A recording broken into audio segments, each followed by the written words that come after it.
This is George from High-Tech Legion. You know, over the course of the last year and a half, we've seen some phenomenal things from Phanteks in terms of cases. Starting with the Primo, which was really based as a water cooling case more than anything else. Followed up with the Pro and the Enthu Lux. The Pro being the $99 piece. The Lux probably is the finest dollar for dollar case that's ever come to market. Does a really nice job with both liquid cooling, air cooling, phenomenal looking case, incredibly versatile. Then we saw the EVOLVs come to market. The EVOLV came out in a micro ATX and an ITX, and now we're finally getting an EVOLV in a full ATX form factor.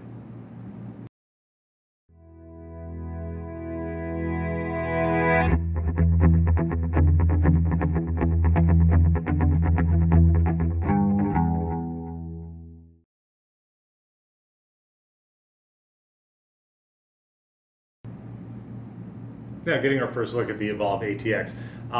Obviously, retains the styling of the EVOLV series that we've seen before in the Micro ATX and the ITX. As you see here, not a real ornamental thing. Very minimalist styling, really sleek looking, really cool looking. Comes in three colors, black, white, and the anthracite that you see here. The anthracite is really a gunmetal type gray, really cool looking piece. Now, I had said the Primo was really geared towards water cooling, whereas the Pro and the Lux were much more of a mixed, you can water cool in it, but you can air cool in it. It does both very well. One of the things about the EVOLV ATX is it's really advanced in terms of water cooling, and when we get inside, you'll see exactly what I'm talking about. So if you're looking to water cool with a full-size ATX board, this is going to be one of your top choices. Really, really nice features on the inside as far as water cooling. Now let's take a look at the outside and start moving around a little bit. The nose, as you see here, like I say, very minimalist styling. You're not going to see any flash, anything of that nature. It's really, really simple, really sleek. So you get the nose with the, as you see here, flat front and flip up door right up top, which is going to have your two USB 3.0s, your audio, as well as your reset button. No lights, no flashing lights, and it closes right up to, retain the sleek look. As you can see, you've got the pitched top and the pitched bottom. And now, one of the things being here, the EVOLV is all aluminum panels, and also all tool free. So you can actually take all of the panels off individually without tools, all aluminum, as you see here. And you see you've got a beautiful dust cover here for the front intake fans as well. Now, moving over to the side, once again, aluminum side panel, huge window, so you're going to really be able to show off what you've got going on inside the case. And once again, opens completely tool-free and swings open, as you see here. And also is completely removable, just simply pop it right up, and it comes right off. Now, obviously going to be much easier to work with everything off. And you get a first look at the inside here. A lot going on inside that we'll get to in just a second. Moving over to the rear. Very standard rear to the case, as you see here. Power supply down the bottom. However, here you do see a really wide series of holes, which is actually meant as a reservoir mount for the inside. One of the interesting things being it's very, very wide. So things like the XSPC Photon reservoir are going to fit here without a problem with your video card. And that has been an issue in cases in the past, larger diameter reservoirs fitting, and not a problem here. And of course, fan up top. Moving around the backside, completely plain. Backside, once again, opens completely tool-free, swings open, as you see here, and removes in exactly the same way. Pulls right up without a problem, and out of the way. So you've got a really, really nice case to work with. Once you've got those panels off, really easy to move around in. Now, also on the back here, you notice it's got the Phanteks PWM fan hub, so you can control up to 11 fans. Now, they're going to be voltage controlled, so 3-pin fans off of one PWM signal. That comes in handy, and it is powered directly with the SATA cable, so you're not drawing power off your motherboard headers by using this. So one signal can control up to 11 fans. Definitely going to come in handy. Now, getting inside, the EVOLV ATX comes with two 140mm fans up front. Phanteks makes a great 140mm fan. Moves a lot of air, not a lot of noise, and does, like I say, good job of moving air. 140 in the back. And as you see here, full-size ATX cutout, you've got the bottom tray here with the cutout here, and your power supply is actually going to be going in underneath the tray, and all you'll see is just a little bit of the side of the power supply, and it actually goes in from the back. Take a look right here.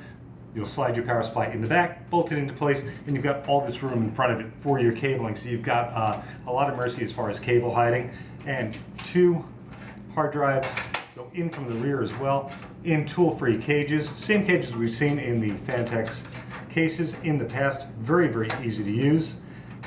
And cable routing all done very, very nicely with the built-in tie downs with Velcro, and 2 SSD drop-in locks in the back. Mount your SSD right to there, and then just pop it right into place. Your SSDs will go behind the motherboard, 2 drives down here.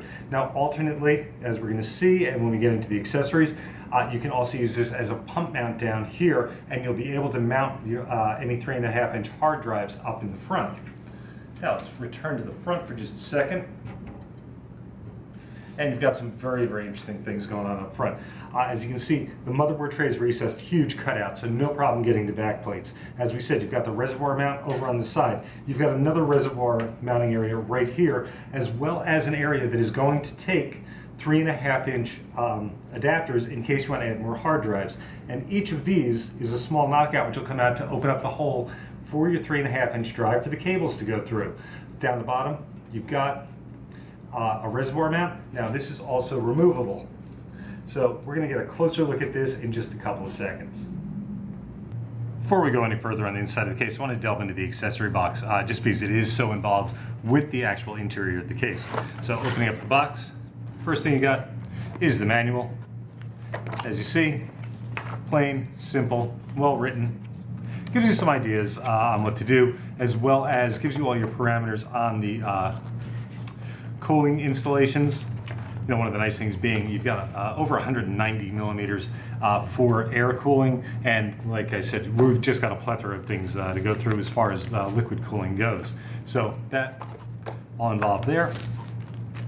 Get extra LEDs, a white and a red, or I'm sorry, a blue and a red, should you want to change the LED down the front bottom, as well as tie downs, green LED as well.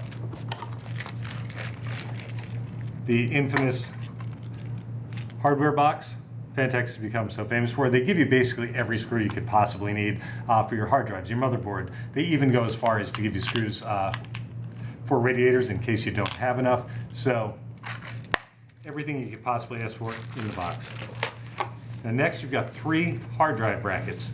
Like I say, you can actually mount these up in the case where in the front reservoir mount. So if you want to lose the bottom 2 or you're adding more hard drives, you've got 3 to work with. And finally, pump mount, universal pump mount, which will mount in a couple of different places, which we'll see in a couple of minutes. Okay, first things first, let's get a look at the nose. As you can see, you've got dust screen across the entire nose and removable for cleaning. Very, very simple. Just a tug, pressure fit, not a problem. Once that's off, you see the 2 140 millimeter fans already installed, as well as the LED, which can be changed very, very easily. Just unplugs and pushes into place. And you actually see the frame behind the fans, which are used for mounting fans as well as radiators. And we're going to look at the back side, but I did want you to see the front side first, because your mounting of radiators is going to be done from the front, as you see, with the screws going through fan into the frame, as you see here. Now coming around the other side, you see the framing that we spoke of here, and as you can see, the 240s are installed in the front. Now the front has the capability of 280 millimeter radiator, or up to a 360 if you're using a 120 millimeter base. So now you're saying, how's a 360 going to fit in there? Very simple. This is removable.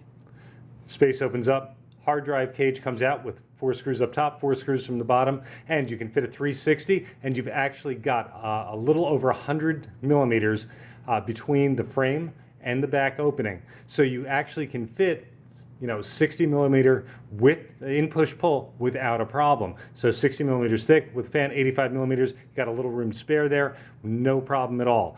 And this actually, if you're leaving it in place, also works as a pump mount, as you see. It is slotted, so your pump can mount right there. Now, if you like, you can also use the included pump mount, and it can be mounted on the bottom or along the grooves you see on the side here. So you've got a lot of options there as far as pump mounting. Now, this area is made specifically, as I say, for reservoirs. And you can see all of the screws throughout. So reservoir mounting can be up and down, as you see, without a problem. Also, the additional hard drive cages can be used here. And very simply, go in, get hung, and from the back, 2 thumb screws will secure them, and you can put your hard drive there. Now, obviously, not the best looking setup, but if you're using additional hard drives, it will work out, and actually very easy to use when you can reach across. So, and we'll go into place, just like so. So they snap in, thumb screws from the back, held in place, put your hard drive in, you're good to go. Like I say, this little knockout will come out to route your cables through for the hard drive. It will correspond, as you see there, with the back of the drive. So very, very flexible. And you've got great room up front for the radiators. And as you can see, you've got really an open space for the air to flow through. So you've got some good airflow options. Even with the front having the smaller intakes, you've got good airflow throughout the case. Now, moving up top, which is where most people mount radiators, fans, etc., the EVOLV does something really cool. It actually uses a slide-out tray up top for mounting the radiator or fans. Now, if you're mounting a radiator, you notice the mounting is offset all the way to the left side of the case. Reason for that being better motherboard clearance. If you're using a 120 millimeter based radiator, you've actually got almost 70 millimeters between the motherboard and the start of the radiator. So what that actually does, if you're using a thicker, and it just slides back into place after you've mounted it. If you're using a thicker radiator, especially in push-pull, what happens is with it out here and that 70 millimeters of clearance, basically you've got nothing in the way, getting in the way of the drop down, so you can use as thick as you like. Now 70 millimeters is quite a bit. That's going to take, I've never seen a motherboard with any component standing 70 millimeters off the board, and even the tallest of the tall RAMs is probably not going to get to 70 millimeters, so you're not going to have any interference with components. So you're going to be out here, drop down as much as you like without a problem. So really, really cool setup there on the EVOLV ATX. So now that we've got the EVOLV ATX all apart, we're going to do a simple air build in here, check the airflow as well as temperatures, of course, and see how it comes out. Now we are going to do a liquid build in this. It's going to be a second video, which is going to come probably in about a week or so. Had to order some parts, some fittings, whatnot. We want to do a really nice clean build in here and show off just how well it does. So let's get on to the air build and take a look at how we make out with that. Okay, starting up the install, I'm actually doing this a little bit backwards from the way I normally work. Typically I put the power supply in first, but you've got an unusual power supply situation with this case, so we are going to be doing that last, and you'll see why as we move along. Now, first thing, there is in the manual, right on page 8, all of your screws are laid out and with pictures, description, exactly what they're for, and how many are included. So, we get a lot of comments, what screw did you use for this, what screw did you use for that? It's right there in the manual, completely covered by Phanteks. So first thing I'm going to do, I'm going to put the motherboard in.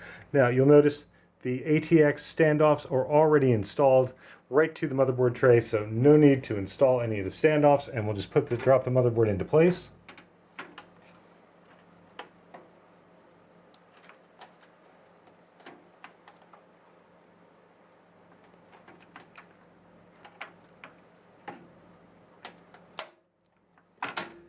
Get it lined up. And obviously, tighten it up with the 9 motherboard screws through the board into the standoff. Now with the motherboard in, we can actually see something I'd mentioned earlier. You see the top is actually staggered. Everything's pushed out to the left-hand side of the panel away from the motherboard. So that gives you clearance. If you're using 120 millimeter base radiator, 122, 40, 360, 68 millimeters of clearance to the start of a 120 millimeter fan. So even if you back off a little bit for the radiator, you've got 65 millimeters, so you're going to get good clearance even if you have tall ram. Under 65 millimeters, you're set to go. If you're using a 140 millimeter base radiator, even if you're hanging over, you've still got 48 millimeters of clearance, or about 45, taking into consideration the radiator, so standard height ram is going to fit without a problem, even with a thick radiator. Now, if you're air cooling, you've got 194 millimeters of clearance, so you've got plenty of clearance there before the side panel. There's nothing on the market, that tall or even close to that tall. Nothing tops 170 as far as I know. So you've got plenty of room to work within the case.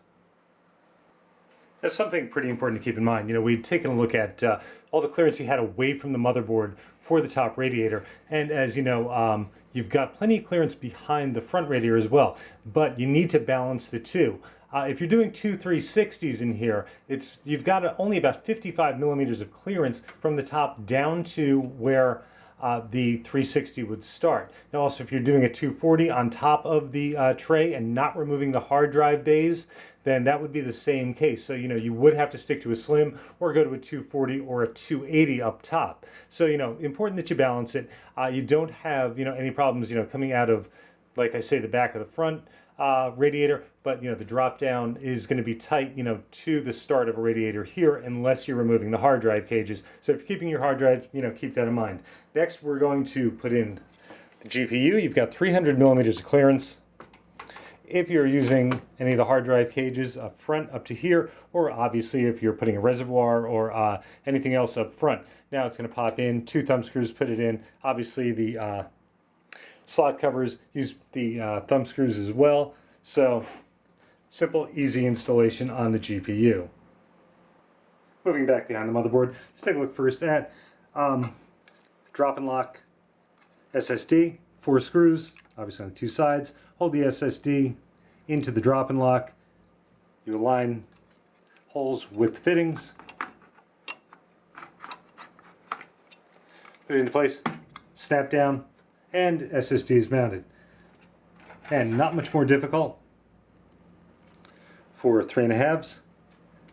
Instructions are right on the tray on each side. Get in there, you see the tab. Pull out the tabs, and you see it opens up. Drive drops right in. Push the tabs back into place. Pins will line up with the drive holes, and just put it right back into the drive tray, and you're mounted. Now, one of the things that seems to baffle a lot of people is this little piece right here, the PWM fan header. Or I should say the PWM fan hub. What it actually does is it takes one PWM signal, as you can see here, it says to motherboard CPU fan, or any PWM fan header that you have on your motherboard.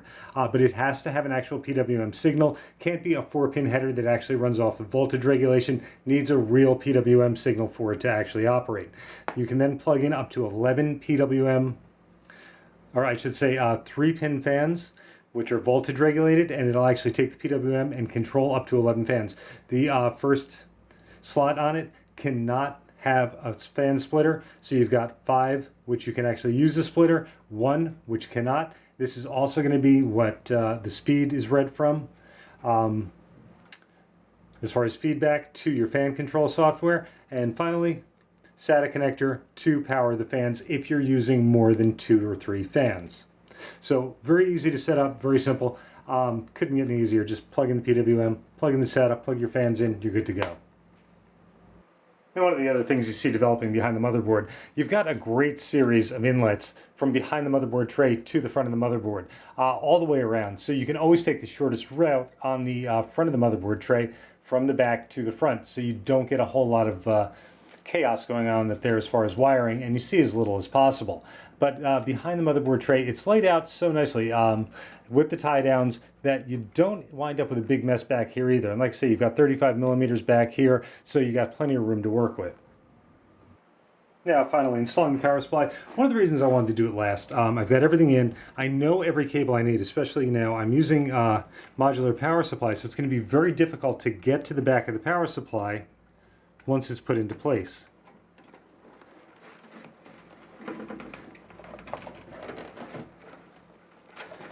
So this way I know I've got all my cables, everything I need, get it into place, and obviously 4 screws over on the side, but now I know I've got everything I need coming out of here and we'll be able to work with that. And with an absolute minimum of tucking and routing, you wind up with a really neat back of the motherboard, very easy to work with.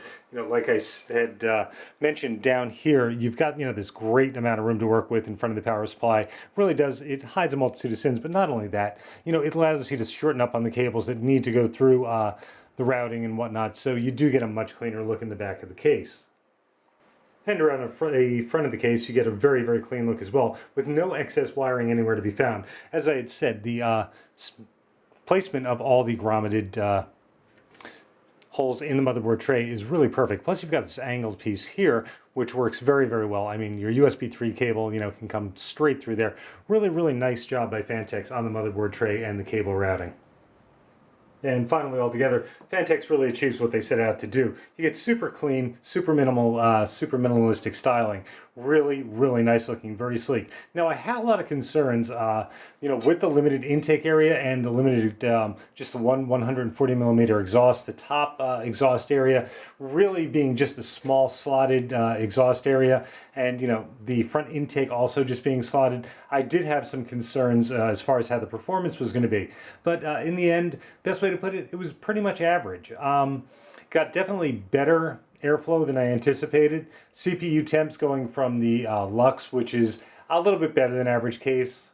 With the overclocked CPU, we were up 3 degrees. However, the GPU stayed actually about a degree cooler than in the Lux, taking advantage of the two 140s, you know, and it's got some room underneath it, so it was getting a good amount of airflow to it. So good on the GPU. CPU, like I say, very average.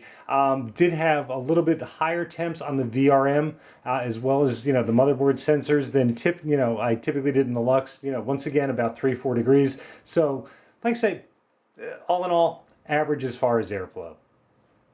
And finally, with the side on, as you can see, you've got the huge side window. So you can see absolutely everything that's going on inside. So any customizations you do, you know, any prettiness you do is going to show up very cleanly. Also, you know, you've got the drop and lock out front if you wanted to show your SSD out front. So really, really good looking case from Phanteks. Through it all, the EVOLV was really a joy to work with. I mean, it's really so easy to work with as far as putting components in. Plus, it's got incredible flexibility. Love the aluminum side panels. Love the tool-free aspect of it. The styling, you know, it's all a matter of taste. Minimalist styling, you know, if you like something gaudier, obviously it's not the case for you, but if you like the minimalist sleek styling, it's a great looking case. Very, very well put together. You know, I'm big on construction, and nobody makes a better case than Phanteks. Maybe Fractal Design, you know, maybe Silverstone. But, you know, most of your mainstream cases don't come close to what you're getting here with the Phanteks. I mean, you know, your run-of-the-mill Corsair or Cooler Master, you know, aren't going to come close to this. Don't touch it, especially in terms of flexibility with water cooling. Really just absolutely incredible the amount of room you have in this case to work. You know, the radiator's up front, the radiator up top. You've got multiple points of mounting for the pump. You've got multiple points of mounting for the reservoirs, you know, and you've got plenty of room to do a really nice loop in here. And now the airflow itself was better than expected. You know, with only the 2 small intakes here, as well as just around the nose, I wasn't expecting great airflow, but we actually did get good airflow, did very well with the air cooling, did very well, you know, with a small loop. Like I say, we're gonna have a separate video on that. You do get a little bit higher component temps. You know, the exhaust isn't fantastic because you've only got the small, you know, slots up top exhausting air. But other than that, you know, really perform well. Not, you know, a phenomenal airflow unit, but not a terrible one either. Pretty average as far as airflow is concerned. But no, like I say, great flexibility for liquid cooling, and liquid cooling is really where this case is at. You know, as you saw with the air cooling build in it, you really kind of wind up with, you know, a lot of dead room inside, just because you know, you don't have the cages for all the hard drives, you know, etc. Because it's made for water cooling. But all in all, $149. This case is a steal. So we're going to give this a High Tech Legion Editor's Choice Award, and really looking forward to see what Phanteks does next, because they have been absolutely incredible as far as putting out case after case that's just far and above what they're priced at, and just impeccable quality and great engineering throughout.